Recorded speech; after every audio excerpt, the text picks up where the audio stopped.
നെന്മണിക്കര മടവാക്കരയിൽ സ്വത്തു തർക്കത്തെ തുടർന്ന് പിതാവിനെ ചുറ്റിക കൊണ്ട് തലക്കടിച്ചു കൊലപ്പെടുത്തിയ മകൻ അറസ്റ്റിൽ. മടവാക്കര പൊലിയെടുത്തു പറമ്പിൽ വീട്ടിൽ കൃഷ്ണനാണ് കൊല്ലപ്പെട്ടത്. കൃഷ്ണന്റെ ഇളയ മകൻ രാധാകൃഷ്ണനാണ് അറസ്റ്റിലായത്. വീട്ടിൽ തനിച്ചു താമസിച്ചിരുന്ന കൃഷ്ണനെ ചൊവ്വാഴ്ച രാവിലെയാണ് മുറിയിൽ മരിച്ച നിലയിൽ കണ്ടത്. ചെങ്ങാലൂരിലുള്ള മൂത്ത മകൻ മുരളീധരൻ ഫോണിൽ വിളിച്ചിട്ട് കിട്ടാത്തതിനെ തുടർന്ന് നടത്തിയ അന്വേഷണത്തിലാണ് കൊലപാതക വിവരം പുറത്തറിയുന്നത്. മടവാക്കരയിലുള്ള വീട്ടിലെത്തിയ മുരളീധരൻ അടഞ്ഞുകിടന്ന വീട്ടിൽ നിന്ന് ദുർഗന്ധം വമിക്കുന്നത് കണ്ട് പുതുക്കാട് പോലീസിൽ വിവരം അറിയിക്കുകയായിരുന്നു. പോലീസ് എത്തി വീട് തുറന്നു നടത്തിയ പരിശോധനയിലാണ് കൃഷ്ണന്റെ മൃതദേഹം കണ്ടെത്തിയത്.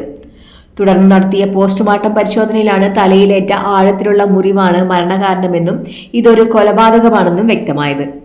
ശാസ്ത്രീയമായ അന്വേഷണത്തിലൊടുവിലാണ് പ്രതി രാധാകൃഷ്ണനാണെന്ന് തിരിച്ചറിഞ്ഞത്. സ്വത്ത് തർക്കത്തെ തുടർന്ന് കൃഷ്ണനുമായി പിണങ്ങി തൊട്ടടുത്ത പറമ്പിലാണ് രാധാകൃഷ്ണനും കുടുംബവും താമസിച്ചിരുന്നത്.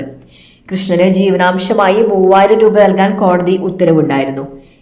എന്നാൽ ഈ തുക നൽകാൻ രാധാകൃഷ്ണൻ തയ്യാറാകാതിരുന്നതിനെ തുടർന്ന് കോടതി ഉത്തരവ് പ്രകാരം രാധാകൃഷ്ണന്റെ ഭൂമി അറ്റാച്ച് ചെയ്തിരുന്നു. ഈ സംഭവമാണ് പിതാവിനോടുള്ള വൈരാഗ്യത്തിനുള്ള കാരണം. സംഭവ ദിവസം രാവിലെ പത്രവിതരണത്തിനെന്ന് പറഞ്ഞ് വീട്ടിൽ നിന്നിറങ്ങിയ രാധാകൃഷ്ണൻ വീടിന്റെ മുകൾ നിലയിലൂടെ അകത്ത് കടന്ന് കൃഷ്ണനെ കൊലപ്പെടുത്തുകയായിരുന്നു. Puthukkad police SHO CM Mahesh, SI PV Patrick, GA SI PV Subhash Lal എന്നിവരുടെ നേതൃത്വത്തിലുള്ള സംഘമാണ് പ്രതിയെ അറസ്റ്റ് ചെയ്തത്. പ്രതിയെ സംഭവ സ്ഥലത്തെത്തിച്ച് തെളിവെടുപ്പ് നടത്തി.